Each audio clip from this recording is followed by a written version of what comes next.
Hello students, कैसे हैं आप सब लोग। उम्मीद करती हूँ सब अच्छे होंगे और स्वस्थ होंगे। मैं Meena Rana ICT virtual class में आपका स्वागत करती हूँ। स्टूडेंट्स, हम पढ़ रहे हैं क्लास 10 की हिंदी। स्टूडेंट्स, पाठ्य पुस्तिका से गद्य खंड का एक चैप्टर हमने प्रीवियस लेक्चर में पढ़ा, जिसका शीर्षक है नेताजी का चश्मा। स्वयं प्रकाश जी ने ये लिखा था और ये चैप्टर हमने कंप्लीट कर लिया था प्रीवियस लेक्चर में। और आज की क्लास में हम इसी चैप्टर के प्रश्न उत्तर करेंगे, इनके क्वेश्चन आंसर हम यहाँ पर सॉल्व करेंगे। तो देखिए, पहला प्रश्न है आपका, सेनानी न होते हुए भी चश्मे वाले का को लोग कैप्टन क्यों कहते थे। तो जैसा कि आप जानते थे, इस कहानी के जो पात्र हैं वो एक कैप्टन हैं और एक हालदार साहब हैं, साथ में एक पान वाला है। और ये जो है इस कहानी के पात्र थे। अब जो चश्मा वाला है उसको कैप्टन नाम पुकारा जाता था, ठीक है ना। तो ऐसा क्यों कहा जाता था, उसको कैप्टन क्यों कहा जाता था, जबकि वो एक ना तो स्वतंत्र सेना, ना तो वो सेना में था, क्योंकि सेना में ही कैप्टन होते हैं, या फिर किसी टीम में होते हैं।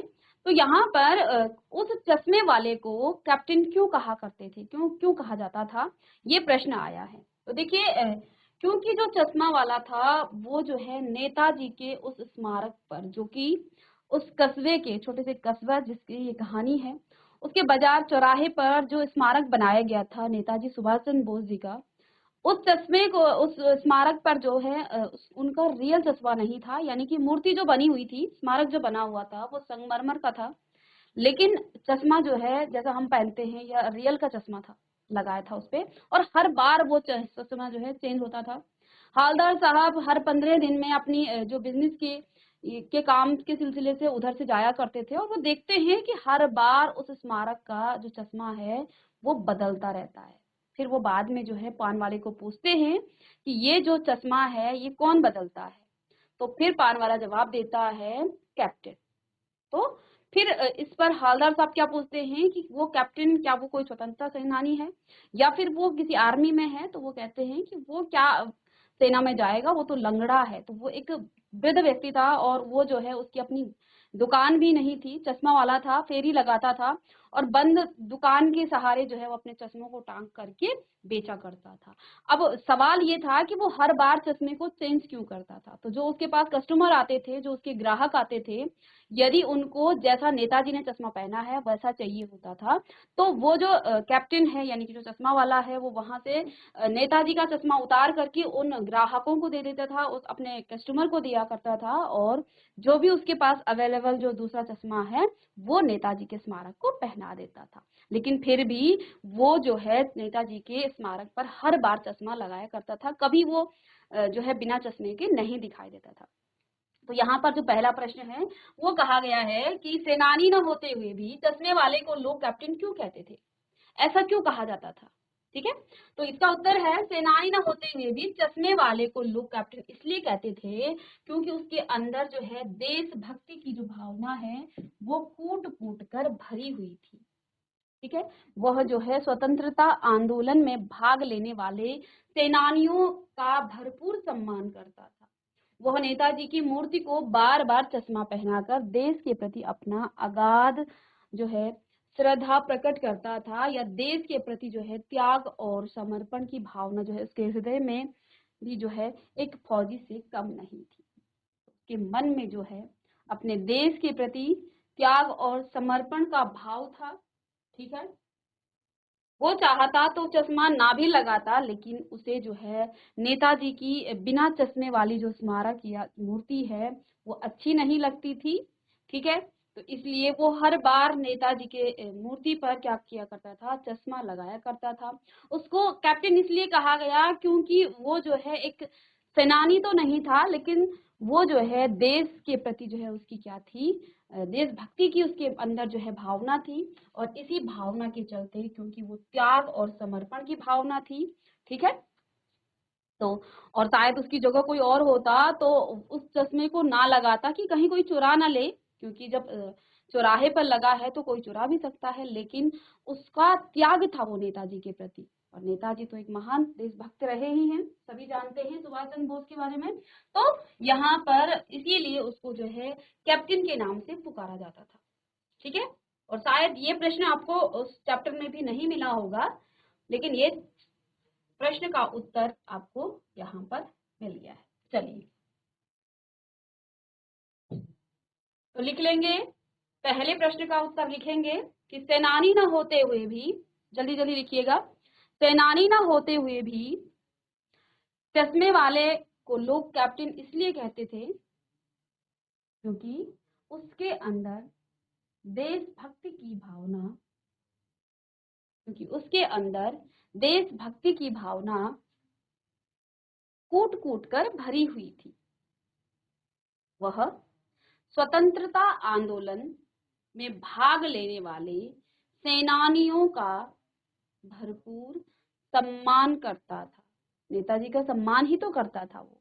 वह नेताजी की मूर्ति को बार बार चश्मा पहनाकर देश के प्रति अपने अगाध श्रद्धा प्रकट करता था कि देश के प्रति उसके मन में कितनी श्रद्धा है, कितनी जो है देश के प्रति उसके अंदर जो है समर्पण का जो भाव है, त्याग का जो भाव है, देश के प्रति त्याग व समर्पण की भावना उसके हृदय में किसी भी फौजी से कम नहीं थी। चलिए इसका आंसर लिख लिया आपने।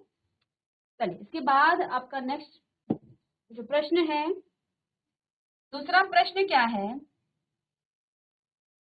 हालदार साहब ने ड्राइवर को पहले चौराहे पर गाड़ी रोकने के लिए मना किया था, लेकिन बाद में तुरंत रोकने को कहा। ठीक है, हालदार साहब पहले मायूस क्यों हो गए थे?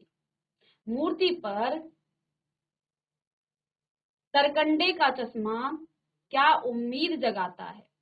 और हालदार साहब इतनी सी बात पर भावुक क्यों हो उठे थे? तो देखिए आप, लास्ट में क्या होता है, जब कैप्टन मर जाता है तो उसके बाद जो स्मारक था उस पर कोई भी चश्मा नहीं होता है। एक बार जब वो पूछते हैं उस पान वाले से तो वो कहते हैं कि साहब कैप्टन मर गया और नेताजी की मूर्ति पर वहां कोई भी चश्मा नहीं होता है। अब क्योंकि 15 दिन बाद फिर जो है हालदार साहब उधर से जाते हैं तो वो पहले अपने ड्राइवर से क्या कहते हैं कि आज आपको गाड़ी नहीं रुकनी है चौराहे पर, पान भी हम कहीं और खा लेंगे, आप जल्दी चलिए, हम जो है पान किसी दूसरी दुकान में खा लेंगे, यहाँ पर आपको नहीं रुकना है क्योंकि बहुत काम है आज। ठीक है ना, तो हालदार साहब पहले मायूस क्यों हो उठे? मूर्ति पर यहाँ पर 3 प्रश्न पूछे हुए हैं। मूर्ति पर सरकंडे का चश्मा क्या उम्मीद जताता है? क्योंकि जब वो जा रहे थे लेकिन ना चाहते हुए भी, अब वो क्या सोच रहे थे कि जाते हुए मैं उस चौराहे पर नेताजी की तरफ आंख उठाकर भी नहीं देखूंगा, उस तरफ नहीं देखूंगा, लेकिन जहां हम मना करते हैं ना हमारी आंखें वहीं जाती हैं। और आदत सी उनको हो गई थी, हर बार वो उस चौराहे पर रुका करते थे और वहां पर नेताजी के स्मारक को देखा करते थे। लेकिन इस बार भी उनकी आंखें जो है जैसे ही नेताजी की जो मूर्ति थी उसकी तरफ गई, और क्योंकि उन्होंने वहां मना किया था अपने ड्राइवर को, और उन्होंने फिर से जल्दी से क्या बोला कि गाड़ी को रोको। ठीक है, और बड़े चिल्लाए वो वहां पर हालदार साहब, और गाड़ी जैसे ही, क्योंकि स्पीड में थी गाड़ी तो थोड़ी आगे जाकर गाड़ी रुकी, तो वहां से चलती गाड़ी से उतरे और भागते भागते उस स्मारक की तरफ आए। ठीक है, और हालदार साहब जो है पहले मायूस क्यों हो गए? मूर्ति पर सरकंडे का चश्मा देखकर क्या उनको उम्मीद, तो वो क्या देखते हैं कि उस मूर्ति पर एक चश्मा लगा होता है, वो भी सरकंडे का। हालदार साहब इतनी सी बात से जो है वो भावुक भी हो जाते हैं। तो चलिए किसी को इस प्रश्न का, इन प्रश्नों के उत्तर यदि आप देना चाहें तो आप भी दे सकते हैं। चलिए उत्तर देखिए इनका। सबसे पहला यहाँ पर प्रश्न क्या था कि हालदार साहब पहले मायूस क्यों हो गए? तो हालदार साहब पहले इसलिए मायूस हो गए थे क्योंकि वे सोच रहे थे कि कस्बे के चौराहे पर सुभाष चंद्र बोस की जो प्रतिमा है अवश्य मिलेगी, परंतु उनकी आंखों पर चश्मा लगा नहीं मिलेगा। चश्मा लगाने वाला देशभक्त कैप्टन तो मर चुका है और वहां अब किसी में वैसी देशभक्ति या देश प्रेम की भावना नहीं है। तो पहले तो वो उदास थे, हालदार साहब मायूस थे, इसलिए उन्होंने अपने ड्राइवर को भी क्या बोला कि आप चौराहे पर गाड़ी मत रोकना, आज हमें बहुत काम है, इसलिए हम पान भी नहीं खाएंगे। तो वो इस बात से मायूस थे क्योंकि उन्हें पता था कि जो मास्टर है जिसने ये मूर्ति बनाई वो तो चश्मा बनाना भूल गया, और कैप्टन जो कि एक देशभक्त था, नेताजी के प्रति जो है वो एक समर्पित भाव उसका था, हर बार वो चश्मा लगाया करता था, वो भी मर चुका है। तो अब इस कस्बे में कोई भी ऐसा नहीं है जो नेताजी की जो मूर्ति पर चश्मा लगाए, इसलिए वो जो है उदास थे। लेकिन जब वो देखते हैं मूर्ति पर सरकंडे का चश्मा उन्होंने देखा, तो उनके मन में जो है क्या उम्मीद उनके अंदर आई, क्या सोच रहे थे वो उस समय। तो देखिए ख का प्रश्न का उत्तर, मूर्ति पर सरकंडे का चश्मा यह उम्मीद जगाता है कि अभी लोगों के अंदर देशभक्ति की भावना मरी नहीं है, यानी कि देशभक्ति की भावना अभी भी लोगों के मन में जो है भरी हुई है। भावी पीढ़ी इस धरोहर को संभाले हुए है, बच्चों के अंदर देश प्रेम का जज्बा है, अतः देश का जो है भविष्य सुरक्षित है। तो ये उम्मीद जो है हालदार साहब के अंदर आई कि क्योंकि वो जो चश्मा था वो बच्चों ने बनाया था, सरकंडे का जो चश्मा था और मेहता जी को पहनाया था, तो इससे हालदार साहब के मन में जो है एक उम्मीद जगी कि देशभक्तों की अभी भी हमारे देश में कमी नहीं है, और जो हमारा भविष्य है, आगे जो बच्चे हैं वो भी जो है देश के प्रति उनके अंदर भी क्या है, प्रेम भावना है। अतः अब जो है उनके मन में जो है एक प्रकार की उम्मीद जागी और भविष्य जो है हमारा सुरक्षित है। ठीक है, तो चलिए इन दोनों प्रश्नों, इसके बाद तीसरा प्रश्न क्या यहाँ पर पूछा गया था कि हालदार साहब इतनी सी बात पर क्यों वो भावुक हो गए थे, और ये देख करके वो भावुक भी हुए थे। तो इसका उत्तर है हालदार साहब इसलिए भावुक हो उठे थे, उनके मन में आई हुई निराशा की भावना अचानक ही आशा के रूप में परिवर्तित हो गई है ना। जब आप किसी चीज के बारे में सोचते हैं और आपको ऐसा नकारात्मक जो है रिजल्ट मिलता है, ठीक है ना, जैसे आपने पेपर दिया, तो पेपर देने के बाद किसी ने गलती से आपका क्या दे दिया है, जैसे कि आपको किसी ने बोले यार आपके इस सब्जेक्ट में बहुत कम मार्क्स हैं, और गलती से वो नंबर आपको जो है डिस्ट्रीब्यूट हुए हैं और आप जो है उस सब्जेक्ट में फेल हो गए, या कुछ ऐसा जो है नेगेटिव या नकारात्मक चीज आपके साथ हो रही है। लेकिन जैसे ही आपको कहा जाए नहीं नहीं आपके तो बहुत अच्छे हैं, तो क्या होता है, आप एकदम से भावुक हो जाते हैं, क्योंकि पहले हालदार साहब जो है बड़े क्या थे, भावुक हो उठे। उनके मन में निराशा आ गई थी कि अब जो है जो चश्मा वाला है उसकी तरह कोई भी देशभक्त, कोई भी देश प्रेमी जो है नहीं बचा इस कस्बे में। तो वो निराशा की जो भावना थी वो उनके मन में जो है आशा में परिवर्तित हो जाती है। तो उस दृश्य को देखकर उनका हृदय जो है, हृदय की जो है प्रसन्नता उनकी आंखों से झलक उठती है, उनकी आंखों में वो बनकर झलक उठी। यह विश्वास ही हो गया कि देशभक्ति की जो भावना है वो भावी पीढ़ी के मन में भी पूरी तरह से भरी हुई है। ऐसा नहीं है कि देशों के प्रति जो भावना है, देशभक्ति की जो भावना है वो हमारी भावी पीढ़ी के अंदर भी है। चलिए सभी ने नोट डाउन कर लिया। इसके बाद नेक्स्ट प्रश्न है क्वेश्चन नंबर 3, प्रश्न नंबर 3। आपको यहाँ आशय स्पष्ट करना है, इसका तात्पर्य बताना है। बार बार सोचते क्या होगा उस कौम का जो अपने देश की खातिर गृह गृहस्थी, जवानी, जिंदगी सब कुछ होम देने वालों पर भी हंसती है और अपने लिए बिकने के मौके ढूंढती है। तो इसका क्या यहाँ पर लेखक ने आशय बताया है, क्या इसका हमें तात्पर्य बताना है, क्या अर्थ है। ठीक है, बार बार सोचते क्या होगा उस कौम का जो अपने देश की खातिर घर गृहस्थी, जवानी, जिंदगी सब कुछ होम देने वाली। जब किसने, पान वाले ने उस कैप्टन का मजाक उड़ाया, तो तब जो है यहाँ पर हालदार साहब क्या सोचते हैं, बार बार क्या सोचते हैं वो, कि क्या होगा उस कौम का जो अपने देश की खातिर घर और गृहस्थी, जवानी, जिंदगी सब कुछ जो है होम देने वालों पर भी क्या करती है, हंसती है और अपने लिए बिकने के मौके ढूंढती है, और अपने लिए बिकने के मौके ढूंढती है। ठीक है, तो हालदार साहब बार बार सोचते रहे कि उस कौम का भविष्य कैसा होगा। ठीक है, कैसा होगा जो उन लोगों की हंसी उड़ाते हैं, जो अपने देश की खातिर घर गृहस्थी, जवानी और जिंदगी सब कुछ का त्याग कर देते हैं, साथ ही ऐसे अवसर तलाशती रहती है जिसमें उसकी स्वार्थ की पूर्ति हो सके, चाहे उसके लिए उन्हें अपनी नैतिकता को भी जो है तिलांजलि क्यों न देनी पड़ी। अर्थात आज हमारे समाज में स्वार्थ पूर्ति के लिए अपना ईमान तक बेच दिया जाता है। यहाँ देशभक्ति को जो है मूर्खता समझा जाता है। जैसे कि यहाँ पर कैप्टन की बात हुई थी, कैप्टन पर जो पान वाला था वो हंस रहा था और बार बार जो है उसकी जो है मजाक उड़ा रहा था। तो यहाँ पर इसी के संदर्भ में हवलदार साहब सोच रहे हैं कि क्या होगा उस कौम का जो अपने देश की खातिर घर गृहस्थी जवानी जिंदगी सब कुछ जो है होम देने वालों पर जो है हंसती है। यानी कि जो कैप्टन था वो नेताजी के प्रति जो है एक समर्पण भाव था, एक प्रेम का भाव था, देशभक्त थे वो, तो इसलिए कहा। और जो पान वाला था वो कैप्टन की उस देशभक्ति पर हंस रहा था, ठीक है। इसीलिए यहाँ पर लेखक ने, जो हवलदार साहब हैं, उन्होंने ये पंक्तियां, ये लाइनें लिखी हैं। चलिए इसका अर्थ लिख लीजिएगा।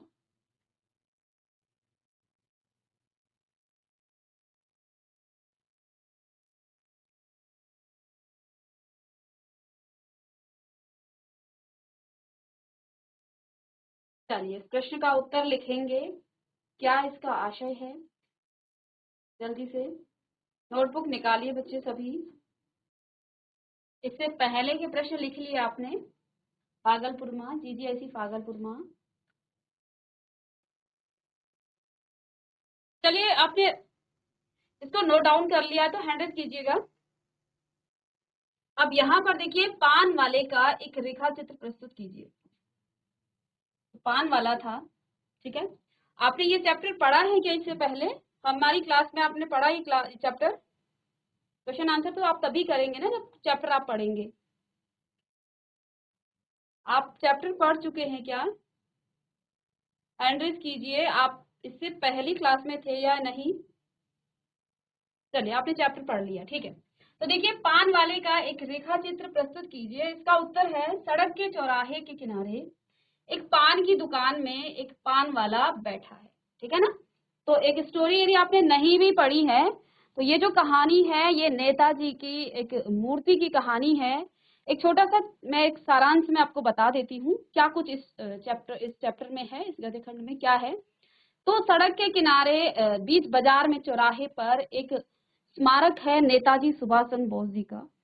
वहां से जो हवलदार साहब हैं वो हर 15 दिन जो है के बाद उस चौराहे से होते हुए जाते हैं और वहीं पर एक पान वाले की दुकान है जहां पर वो पान खाया करते हैं। अब वो क्या देखते हैं कि उस चौराहे पर नेताजी की एक मूर्ति बनी है, स्मारक जो है वहां पर बना हुआ है।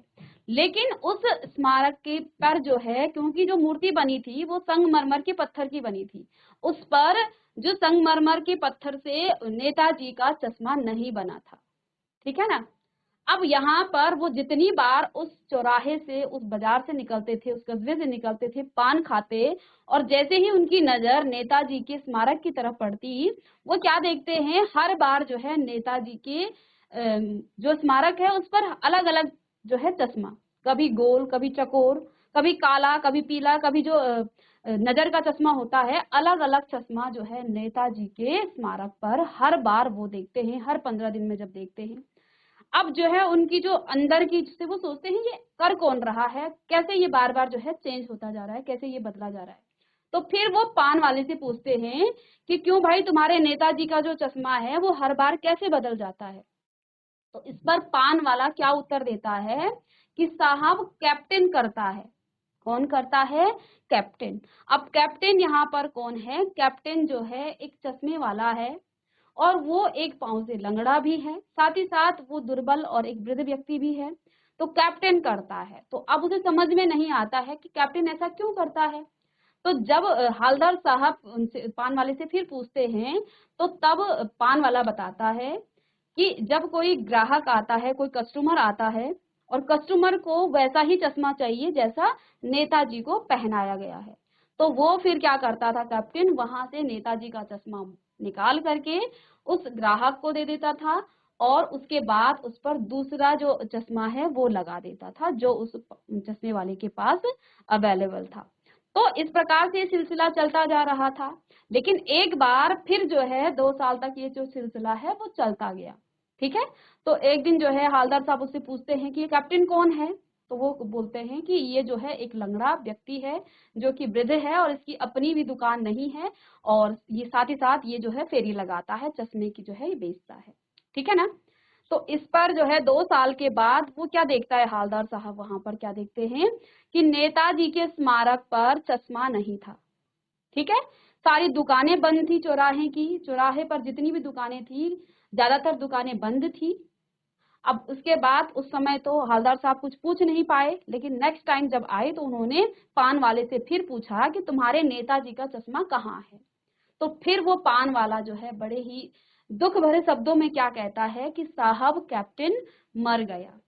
ठीक है, साहब कैप्टन मर गए, यानी कि वो जो कैप्टन था वो मर चुका था और अब नेताजी के स्मारक पर कोई भी चश्मा वहां पर नहीं लगा हुआ था। इसके बाद नेक्स्ट टाइम जब हवलदार साहब आते हैं तो वो अंदर से जो है एक प्रकार से दुखी रहते हैं कि अब जो है उस स्मारक पर कभी भी चश्मा नहीं लगेगा, क्योंकि कैप्टन जैसा देशभक्त अब शायद हमारे देश में नहीं है। ऐसा हवलदार साहब सोचते हैं कि हमारे देश से देशभक्ति की जो है शायद मर चुकी है, अब जो है कैप्टन की तरह कोई और नहीं हो सकता है। अब अगली बार जब वो जाते हैं तो वो ड्राइवर से पहले ही कह देते हैं कि आज हम चौराहे पर नहीं रुकेंगे और ना ही हम वहां पर पान खाएंगे। तो अब जो है होता क्या है, क्योंकि उन्हें ऐसा लगता है कि मैं नेताजी की तरफ देखूंगा, उस स्मारक की तरफ देखूंगा और वहां पर चश्मा नहीं होगा। तो लेकिन उनकी आंखें जो है चौराहे पर उस स्मारक पर पड़ती है और जैसे ही पड़ती है वो क्या देखते हैं, एक वहां पर चश्मा लगा होता है, सरकंडे का चश्मा लगा होता है। तो गाड़ी जो है जीप उनकी बड़ी स्पीड में होती है, तो वो चिल्लाते हैं कि गाड़ी रोको, और चलती गाड़ी से वो दौड़ करके वहां आ जाते हैं और देखते हैं कि वहां पर नेताजी की आंखों पर जो छोटे छोटे बच्चे बनाया करते हैं वो चश्मा लगा हुआ था। और ये देख करके यहाँ पर आपको 3 प्रश्न इससे पहले पूछे भी जा चुके हैं कि जैसे ही वो चश्मे को देखते हैं तो क्या क्या उनके मन में आती हैं। हवलदार साहब पहले तो मायूस थे, लेकिन मूर्ति पर सरकंडे का चश्मा उनके अंदर क्या उम्मीद जगाता है। ठीक है ना, वो सरकंडे का चश्मा देखते हैं, हवलदार साहब इतनी से, और वो जो है उस क्षण को देखकर भावुक भी हो जाते हैं। तो ये बात देख करके वो क्या सोचते हैं कि अभी भी जो है हमारे जो बच्चे हैं उनके अंदर कहीं ना कहीं देशभक्ति की भावना है। तो ये प्रश्न इसी पर था। ठीक है, तो ये आपने किए होंगे कि मूर्ति पर सरकंडे का चश्मा देखकर उनके मन में क्या उम्मीद जागी। तो वो क्या देखते हैं कि अभी भी लोगों के अंदर देशभक्ति की भावना मरी नहीं है, यानी कि देशभक्ति की भावना है अभी भी। ठीक है, और ये देख करके भावी पीढ़ी इस धरोहर को संभाले हुए है, यानी कि जो छोटे छोटे बच्चे हैं उन्होंने नेताजी को चश्मा पहनाया था। तो ये देख करके बच्चों के अंदर देश प्रेम का जज्बा है, अतः देश का भविष्य भी सुरक्षित है, और इसलिए जो है वो देख करके वहां पर भावुक भी हो गए थे। ठीक है ना, तो ये प्रश्न आपने किया। हवलदार साहब इसलिए भावुक हो उठे क्योंकि उनके मन में आई जो निराशा की भावना अचानक ही आशा में बदल गई थी। क्योंकि पहले तो वो निराश थे कि कैप्टन मर गया, और जो मास्टर है जिसने मूर्ति बनाई, जिसने स्मारक बनाया, वो भूल गया, इसलिए अब नेताजी को कोई भी चश्मा नहीं पहनाएगा। लेकिन जैसे ही वो देखते हैं तो उनके मन में जो है एक आशा की भावना, आशा जो है जागृत हो जाती है। निराशा पहले, अब आशा में वो परिवर्तित हो जाती है और उनका हृदय जो है बड़ा प्रसन्न होता है और उनकी आंखें जो है भर आती हैं इस दृश्य को देख करके। ठीक है ना, चलिए अब यहाँ पर क्या कहा था, आशय बताना था इसका, पान वाले का एक रेखा चित्र आपको प्रस्तुत करना। तो पान वाला कौन था, पान वाले की दुकान, एक पान वाला सड़क के किनारे, सड़क के चौराहे के किनारे एक पान की दुकान में एक पान वाला बैठा है। वह काला तथा मोटा है और उसके सिर पर गिने चुने ही बाल बचे हैं। ठीक है, जैसा कि हम कहानी में पढ़ चुके हैं, वह एक तरफ ग्राहक के लिए पान बना रहा है और दूसरी ओर उसका मुंह जो है पान से भरा है। आपने देखा होगा जब हम कहानी पढ़ रहे थे और हवलदार साहब उससे प्रश्न कर रहे थे तो वो एक के बाद एक जो है पान अपने ही मुंह में ठूस रहा था। ठीक है ना, और थूक करके फिर वो हवलदार साहब को जवाब दे रहा था। तो ये हमने कहानी में पढ़ा। तो यहाँ पर क्या कहा है कि एक तो वो पान बेचता था, लेकिन साथ साथ वो क्या करता था, दूसरी ओर उसका जो मुंह है वो पान से हमेशा ही भरा रहता था। पान खाने के कारण उसके होंठ जो है लाल तथा कहीं कहीं काले पड़ गए थे और उसने अपने कंधे पर एक कपड़ा रखा हुआ था जिससे वो रह रहकर अपना चेहरा साफ करता था। ठीक है ना, तो ये है आपका कौन, पान वाला। ठीक है, तो चलिए इसको लिखिएगा। इसके बाद यहाँ पर एक वाक्य आया है, प्रश्न नंबर 5, वो लंगड़ा क्या जाएगा फौज में, पागल है पागल। ये किसने बोला, ये किसने बोला, पहले तो आप ये बताएंगे ये बोला किसने। कि वो लंगड़ा क्या जाएगा फौज में, पागल है पागल। चलिए पागलपुरमा आपने स्टोरी पढ़ी है, आपने ये गद्य खंड पढ़ा है, कोई भी बच्चा माइक ले लीजिएगा, बस इतना बताना है ये बात किसने किससे कही। वो लंगड़ा क्या जाएगा फौज में, पागल है पागल। चलिए किसने बोला किसको, इसका आशय तो हम बताएंगे, लेकिन ये वाक्य किसने किसको कहा, जल्दी से। जीजीआईसी पागलपुरमा माइक ले लीजिए बेटा। हालांकि इसका उत्तर आपको प्रश्न में ही दिया गया है, लेकिन आप मुझे ये बताइए कि ये किसने किससे कहा, वो लंगड़ा क्या जाएगा फौज में, पागल है पागल, ये शब्द किसने किससे कहा। चलिए पागलपुरमा। Ma'am good afternoon. Good afternoon बेटा, क्या नाम है आपका? प्रिया। प्रिया। चलिए प्रिया, ये बात किसने किसको बोली, वो लंगड़ा क्या जाएगा फौज में, पागल है पागल, ये किसने बोला?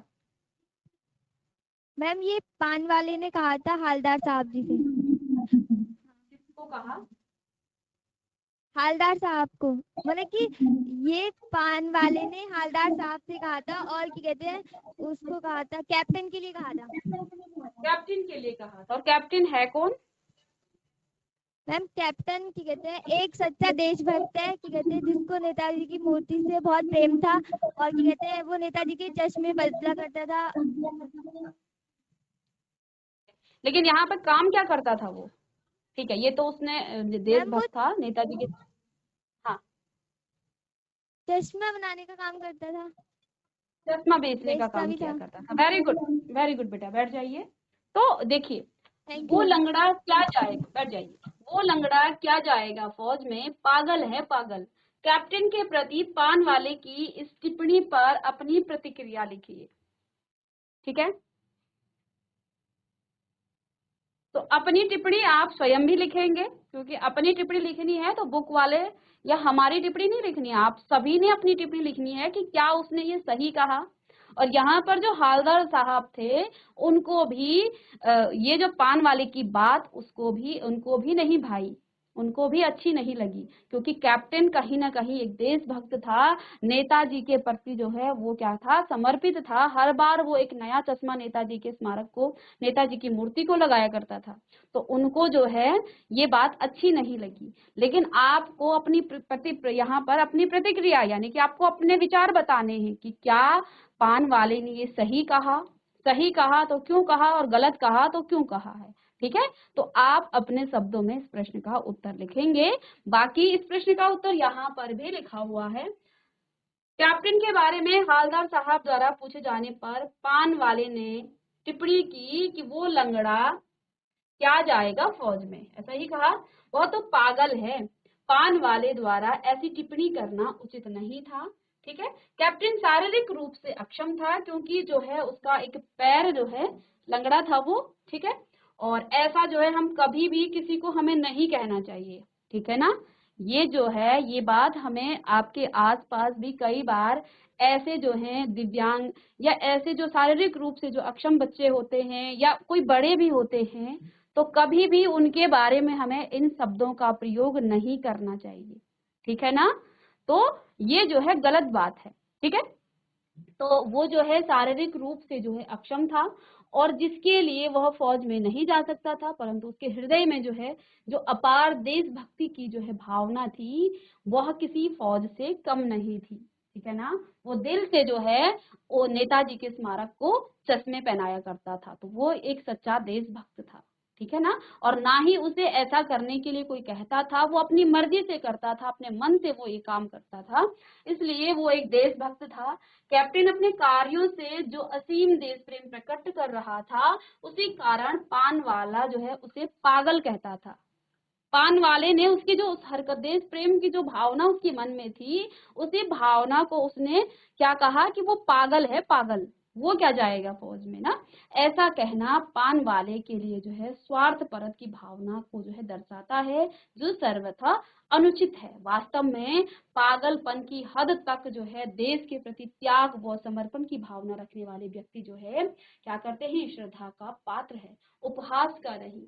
ठीक है। तो उसकी जो है उसको अप्रिशिएट किया जाना चाहिए था, लेकिन यहाँ पर उसका उपहास किया गया। किसका? उस कैप्टन का, उस चश्मा बेचने वाले का, जबकि वो शारीरिक रूप से अक्षम था, शारीरिक रूप से जो है वो सक्षम नहीं था, लेकिन फिर भी जो है लोग, जो पान वाला था वो उसकी जो है क्या कर रहे थे, वो हंस रहा था उस पर, और उसे क्या कहा उसने कि वो लंगड़ा है और वो जो है पागल है, पागल। ठीक है। तो उसके देश के प्रति जो प्यार है, जो देशभक्ति की भावना है, उसको वो पागलपन कह रहा है। तो ये जो है कहीं ना कहीं बहुत ही गलत है, और आप अपने शब्दों में भी इस प्रश्न का उत्तर लिखेंगे। ठीक है ना। तो चलिए मिलते हैं नेक्स्ट क्लास में, इसके आगे के क्वेश्चन हम नेक्स्ट क्लास में करेंगे। तब तक के लिए thank you and have a nice day.